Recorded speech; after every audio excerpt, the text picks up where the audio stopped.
ઓમ નમઃ શિવાય। શિવ મહાપુરાણોમાં સંહિતા અધ્યાય 11 અન્નદાન મહિમા। પરમ દયાળુ શુભ ધર્મ કર્મા પુરુષે ભયાનક રસ્તેથી વિના રોકટોક યમપુરીમાં પહોંચી જાય છે। જે બ્રાહ્મણને જોડા, લાકડી તથા પાવડીનું દાન કરે છે, જે મનુષ્ય શ્રેષ્ઠ ઘોડા ઉપર ચડી સુખ વડે યમલોકમાં જાય છે, સત્રનું દાન કરવાથી મનુષ્ય સત્રી સાથે યમ માર્ગમાં જાય છે, પાલખીનું દાન કરવાથી રથ વડે તે સુખપૂર્વક જાય છે, સૈયા તથા આસનનું દાન કરવાથી આરામની સુવિધા પ્રાપ્ત થાય છે,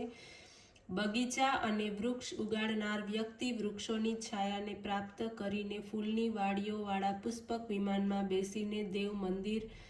સંન્યાસીને મઠ, નિર્ધનોને ઘર બનાવી આપનાર વ્યક્તિને સુંદર ભવનો વિશ્રામને માટે પ્રાપ્ત થાય છે, દેવ, અગ્નિ, ગુરુ, બ્રાહ્મણ, માતા પિતા વગેરેનો સેવા સત્કાર કરનાર વ્યક્તિનો આદર થાય છે, દીવો પેટાવીને બીજાને પ્રકાશ આપનાર માણસ પરમ પ્રકાશ પ્રાપ્ત કરીને નિરોગી વિચરે છે, ગુરુની સેવા કરનાર વ્યક્તિ વિશ્રામ કરતી જાય છે, દુઃખી અનાથ બ્રાહ્મણને ધરતીનું દાન આપનાર સુખ વડે ધરતી સમાન યમલોક પ્રત્યે જાય છે, ગૌદાન કરનાર મનોવાંછિત સુખને પ્રાપ્ત કરે છે, બ્રાહ્મણોના ચરણોને ધોનાર જળ સિંચિત માર્ગથી જાય છે, બ્રાહ્મણોના ચરણોની માલિશ કરનાર વ્યક્તિ ઘોડા ઉપર સવાર થઈને જાય છે, એવા પુરુષોને યમરાજ ફટકારી શકતા નથી, સુવર્ણ, રત્ન વગેરેના દાનથી પુરુષ મોટા મોટા કિલ્લા પાર કરી જાય છે, ચાંદી વગેરેના દાનથી તે સુખપૂર્વક ગમન કરે છે, સુવર્ણ તથા ચાંદી બંને સ્વર્ગનું સુખ આપનાર છે, અન્ન તો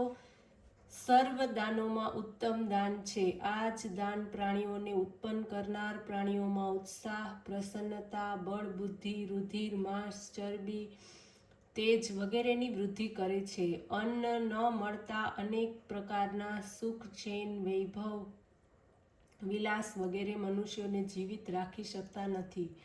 આ જ કારણે અન્નદાન કરનાર સર્વ સુખ પ્રાપ્ત કરે છે, દાનમાં આપેલા અન્ન ખાવાથી શરીર પુષ્ટ થાય છે, એ શરીરથી ધર્મ થાય છે, એ ધર્મનો અડધો ભાગ અન્નદાતાને મળે છે, આ શરીર જ ધર્મ, અર્થ, કામ, મોક્ષ સાધક છે, અતઃ આ શરીરની પુષ્ટિ માટે અન્ન સર્વથી ઉત્તમ છે, સંસાર અન્ન ઉપર જ ટક્યો છે, અન્ન જ જળ તેમજ પ્રાણ છે, એથી પોતાના ખર્ચમાંથી થોડું થોડું બચાવીને ભિખારીઓને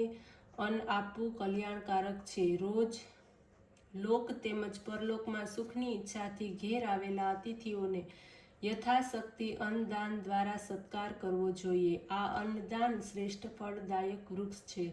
અન્નદાતાને સ્વર્ગમાં સુખરૂપ ફળની પ્રાપ્તિ થાય છે, જે સ્વર્ગમાં આનંદ સ્વરૂપ બ્રાહ્મણ થાય છે, અન્નના મહિમાવાળા આ અધ્યાયને જે વાંચે છે, શ્રદ્ધાપૂર્વક તેનો પાઠ કરે છે, તે સુખ સંપત્તિને પ્રાપ્ત કરે છે। ઓમ નમઃ શિવાય।